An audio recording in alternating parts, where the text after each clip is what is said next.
It is my absolute pleasure right now to introduce the owner of Cyber Cafe West, one of the businesses to survive Matt's reign as mayor of the city of Binghamton. Ladies and gentlemen, Jeff Kahn.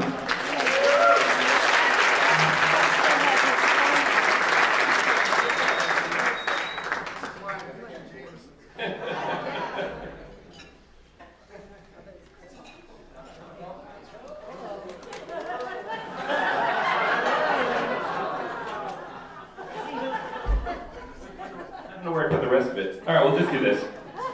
Wow, it's great to see so many people. I have a cafe in Binghamton, so I'm not really used to seeing so many of you. Josh B, great job on your website, Bing Pop. Here you go, Josh. Great job on your website, Bing Pop. I look at it every time I want to see what's going on in every single other place in the cafe. And I want to thank Tony for asking me to do this roast. I was very excited, very excited. I started writing notes right away, and I had over 30 pages of stuff when I got the email from him saying, keep it under 5 minutes. 5 minutes, that doesn't even cover assault charges. But I kept reading, and he said, keep it decent, so I'm down to just a couple of minutes. So. When I sat down to write this tribute to Matt, I was struck by how little I've heard about him this last term. So I kind of lost track of Matt since his brief brunette period. So I asked a few of Matt's friends and coworkers for one or two stupid things I might be able to make fun of, and they provided me with over 1,100. And I want to thank everyone, especially Tara. But the biggest source of valuable information on Matt I found on BC Voice. And what I found hurt me. I mean, if you're getting drunk every night, you should at least stop by the cafe for a beer once in a while. I'm not saying BC Voice painted Matt as terrible, but the mayor of Toronto said you should resign. But you should not listen to those rumors. I happen to know for a fact that a small portion of them are not true. But it certainly doesn't help that every time I see Matt on TV, he looks like a very guilty man saying that all the charges are false. He looks like that even when he's dedicating a new park, or actually especially when he's dedicating a new park. But I can see Matt's accomplishments as mayor all around me. By that I mean the one round accomplishment, the traffic circle. I for one love the traffic circle, and I sometimes take an extra lap. Matt, did you ever consider a figure 8? I think that would be even more fun for trucks. But still, there's much progress in Binghamton. The conversion of the city from a city to the world's largest dormitory. It's going well. But the high-end $2 store is still a pipe dream. What remains of all those big dreams for Binghamton? Still waiting for the next IBM to knock on the door? I think there's another 100 pages here. Survival becomes a new success.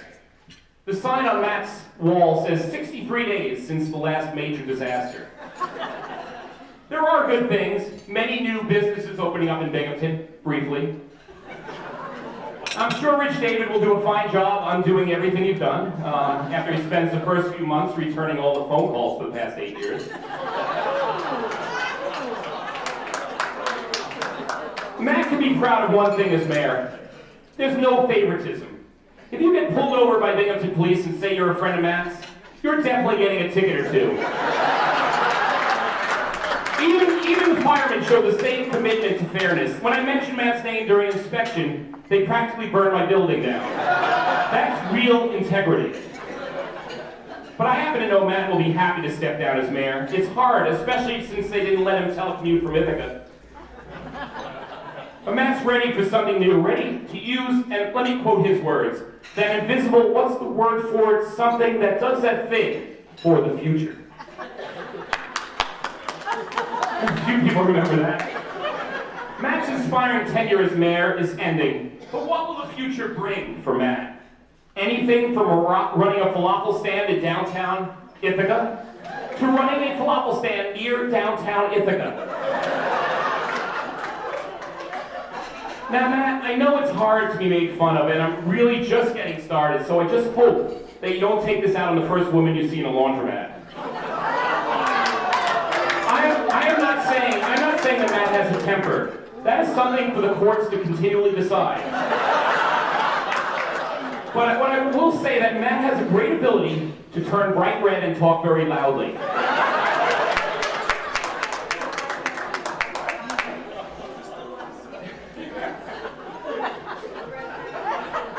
But Matt, won't it be great to finally get drunk every day without having to wear a suit?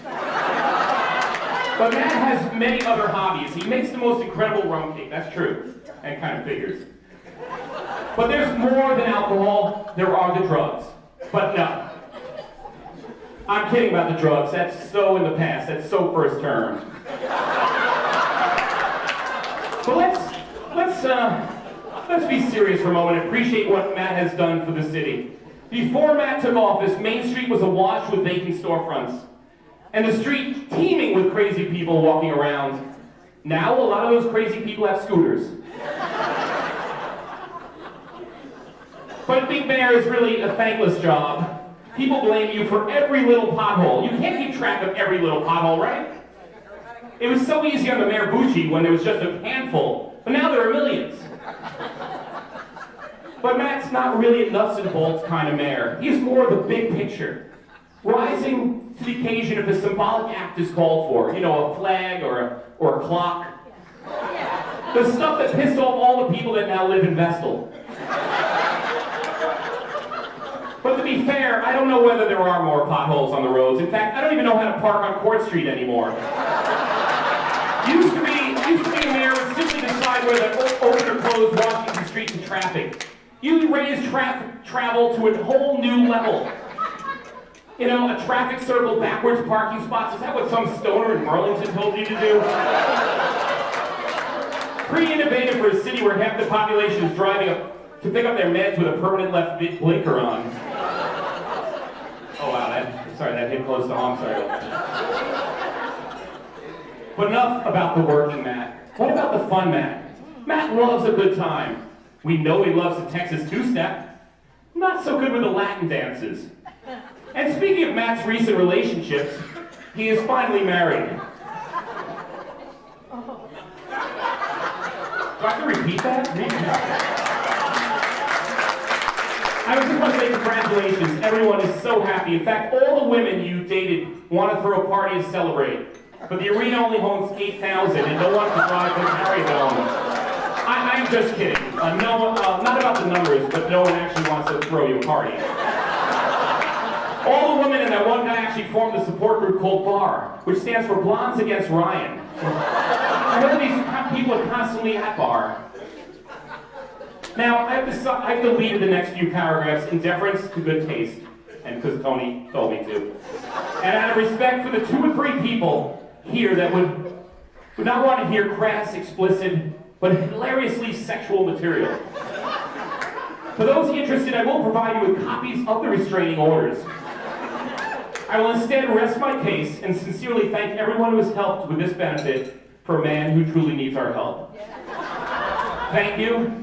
And speaking of benefits, I'm having dinners and lunches, for that matter, to retire my debt at the Cyber Cafe daily for the foreseeable future. Thank you.